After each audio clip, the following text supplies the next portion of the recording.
Hola amigos, today we're going to be making Champurrado de Agua, which is a hearty Mexican drink made with chocolate, piloncillo, cinnamon, and thickened with masa. You may have seen my other recipe that features milk. That's a very popular way to make it, but the ancient traditional way to make it is with just water. So I'm going to show you how to make that. We're going to start off by making the thickener with masa. Now, traditionally, masa, like fresh masa is used, but I know it's not very convenient or many people can't get their hands on fresh masa. So we're just going to use the masa harina, and you're gonna mix that with water until it's nice and diluted like you saw.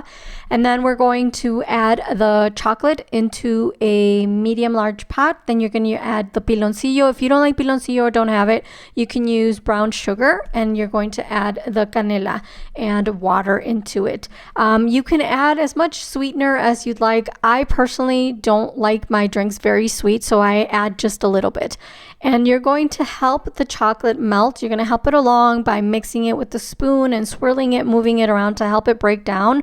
And then you have to keep checking to make sure that all the chocolate has melted, because since it's like a thick tablet, it kind of takes a while.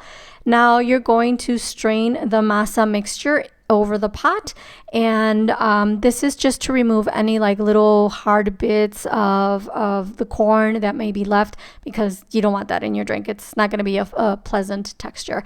And just help it along with the spoon and just mix it along. You're going to have some little bits left, and just discard those and give your champurrado a nice mix. If you were going to be adding milk, you would add it here, but like I said, we're not going to be doing it here. We're going to do it the traditional way. And then you're just going to let it simmer until it thickens. It'll take about 10 to 15 minutes.